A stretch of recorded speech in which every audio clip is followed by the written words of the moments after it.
Boa noite, pessoal.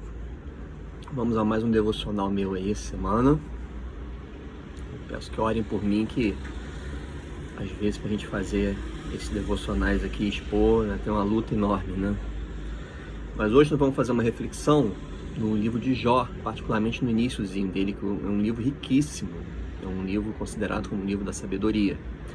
Jó, Salmos e Eclesiastes são considerados livros de sabedoria. O livro de Jó, nós vamos agora ler no capítulo 1, do versículo 1 ao 12. Então é o seguinte: havia um homem na terra de Uz, cujo nome era Jó, homem íntegro e reto, temente a Deus e que se desviava do mal. Nasceram-lhe 7 filhos e 3 filhas. Possuía 7.000 ovelhas, 3.000 camelos, 500 juntas de bois e 500 jumentas. Era também muito numeroso o pessoal a seu serviço, de maneira que este homem era o maior de todos os do Oriente. Seus filhos iam às casas um dos outros e faziam banquete, cada um por sua vez, e mandavam convidar as suas 3 irmãs a comerem e beberem com eles. Decorrendo o turno de dias de seus banquetes, chamava Jó a seus filhos e os santificava. Levantava-se de madrugada e oferecia holocaustos, segundo o número de todos eles, pois dizia: talvez tenham pecado os meus filhos e blasfemado contra Deus em seu coração. Assim o fazia Jó continuamente. Num dia em que os filhos de Deus vieram apresentar-se perante o Senhor, veio também Satanás entre eles. Então perguntou o Senhor a Satanás: de onde vens? Satanás respondeu ao Senhor e disse: de rodear a terra e passear por ela. Perguntou ainda o Senhor a Satanás: observaste o meu servo Jó? Porque ninguém há na terra semelhante a ele, homem íntegro e reto, temente a Deus e que se desvia do mal. Então respondeu Satanás ao Senhor: porventura, Jó debalde teme a Deus? Acaso não o cercaste com sebe? A ele, a sua casa e a tudo quanto tem? A obra de suas mãos abençoaste, e os seus bens se multiplicaram na terra. Estende, porém, a mão e toca-lhe em tudo quanto tem, e verás se não blasfema contra ti na tua face. Disse o Senhor a Satanás: eis que tudo quanto ele tem está em teu poder.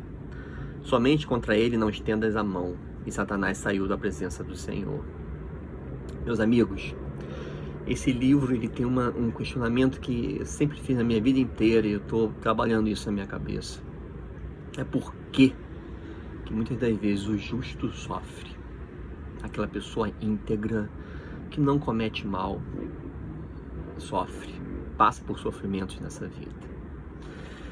Esse livro ele é muito interessante, que o livro de Jó, cujo autor talvez tenha sido Jó mesmo, é um personagem. Você vê assim, a primeira palavra do livro é havia um homem. E se a gente pegar do hebraico, esse havia realmente existia. Então não é uma fábula, é uma história verídica que ocorreu. Jó realmente existiu na terra de Uz, que é um lugar que parece estar a norte do Jordão. E essa história entende-se que ela se passou muito antes de Abraão, ou seja, muito antes de Israel existir. Então Jó, ele era um homem dos mais ricos daquela época, mais prósperos, tudo que ele fazia prosperava, e era um homem temente a Deus. Você vê, se a gente observar, ele era próspero financeiramente, quanto a posses, quanto aos filhos, que naquela época ter muitos filhos era bênção.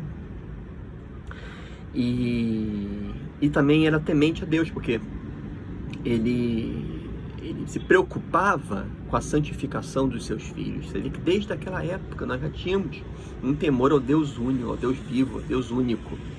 Isso muito antes de Abraão, né? Então, para vocês entenderem a importância e a força desse livro, né?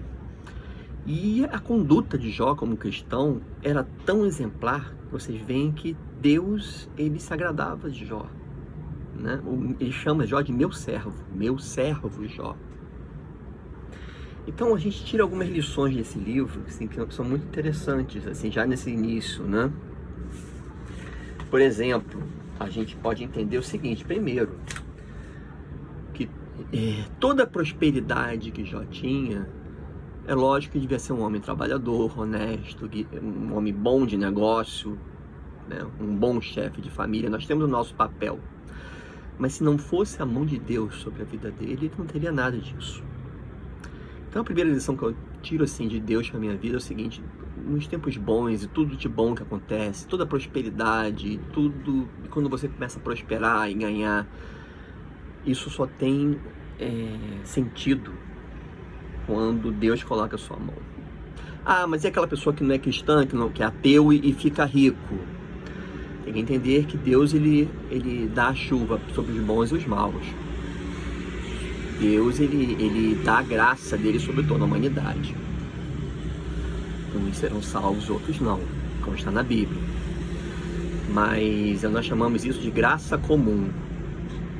Então, toda a prosperidade de qualquer pessoa nesta terra, ela só ocorre com a mão de Deus. Porque no momento em que Deus tira a mão, se vocês lerem nesse livro, vocês vão ver o que aconteceu com Jó, né? Então, a prosperidade de Jó tinha a mão de Deus ali. E ele agradava a Deus. Deus considerava ele como um servo. E aí a gente vê, no segundo ponto, o seguinte: o que ocorre?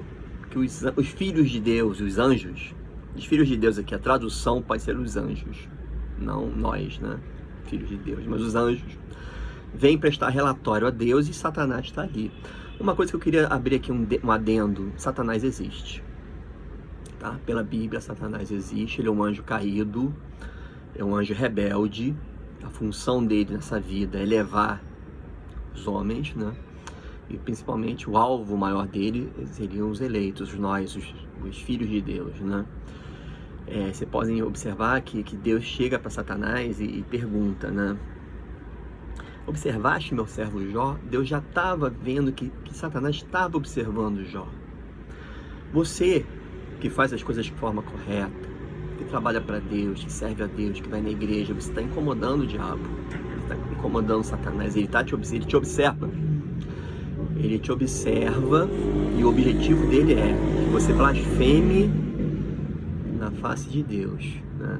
Então, o Senhor observou que Satanás estava ali vendo Jó, andando pela terra e vendo Jó, tanto que ele sabia tudo da vida de Jó, né? E aí, Satanás coloca um desafio. Ele é o usurpador, o desafiador. Ele desafia Deus e desafia o homem. Ele coloca ali um desafio. Chega para Deus, ó, ele é um servo, sim, ele é um servo, ele não blasfema, e ele entendeu que não blasfemava, que ele não falava mal de Deus. Por quê? Porque você dá prosperidade para ele, tira a prosperidade dele, e você vai ver que ele vai blasfemar na sua face. Então, o primeiro ponto aqui é o seguinte: toda a prosperidade que você tem, dê graças a Deus. Quando as coisas começam a dar errado na sua vida, não quer dizer necessariamente, é lógico, o pecado, ele nos leva para a destruição, leva a gente para a morte. Mas você pode estar com uma vida reta, correta perante Deus e sofrer. E Deus permite esse sofrimento por algo muito maior, que eu vou falar daqui a pouquinho. Nem tudo de ruim que acontece na sua vida é porque você está errando, você está pecando. Pode até isto que está acontecendo te levar mais para próximo dele, tá? E levando mais para próximo dele, vai ser muito melhor depois.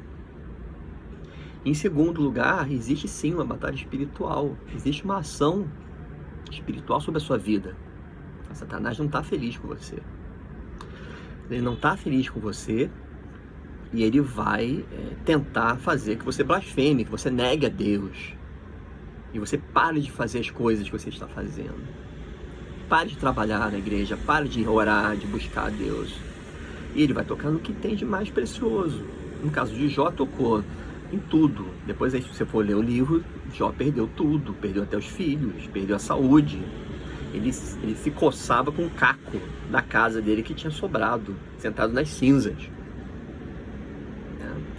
Só que Deus coloca um limite em tudo, inclusive na ação de Satanás. Então, meu irmão, isso está acontecendo contigo, não necessariamente você está em pecado. Pode haver uma batalha espiritual, mas lembre-se que você leva o nome de Cristo contigo. É o nome de Deus com você. E por último, o que você tem que entender? Você tem que ter confiança na soberania de Deus, porque Ele coloca limite até na ação do inimigo e até nesse problema que você está passando. Isso tem limite. Esse coronavírus, essa pandemia tem limite, isso vai acabar. Só que nós temos que sair disso melhor do que nós entramos. Deus depois restituiu a Jó o dobro que ele tinha. Mas não foi isso que mais encantou o coração de Jó quando isso tudo terminou, passou. Eu vou ler aqui nas minhas anotações, mas se a gente for ver aqui na Bíblia, lá no capítulo 42, que são 42 capítulos, né? Lá são mais de 40 capítulos. Lá no capítulo 42, versículo 5, Jó fala: eu te conhecia só de ouvir, mas agora os meus olhos te veem. E esse é o maior benefício que a prova pode fazer na nossa vida. Fazer que você esteja mais perto de Deus, que você enxergue melhor o Senhor. E é isso que vale. Então, meu amigo, você está passando uma dificuldade? Entenda, se aproxime dele, busque a face dele, porque ele vai colocar limite nisso e vai acabar. Isso um dia passa e você vai sair melhor dessa. E não subestime o inimigo nosso espiritual, não subestime o diabo, porque ele atua contra a sua vida. Então isso tudo é uma batalha, mas a gente vence estando perto de Deus. Jó não blasfemou em momento nenhum. Inclusive a mulher dele falava: abandone esse Deus e morra. E ele falou: que você está louca, mulher. Deus me deu, Deus me tirou. Ele jamais blasfemou. Pecou lá na frente, se a gente for estudar um pouquinho melhor. Mas fiquem firmes. Se está passando por uma dificuldade, fique firme. Isso tem limite, Deus coloca limite. E Deus abençoe a semana de vocês, em nome de Jesus. Vamos orar um pelos outros aí, tá? Uma boa semana para todo mundo.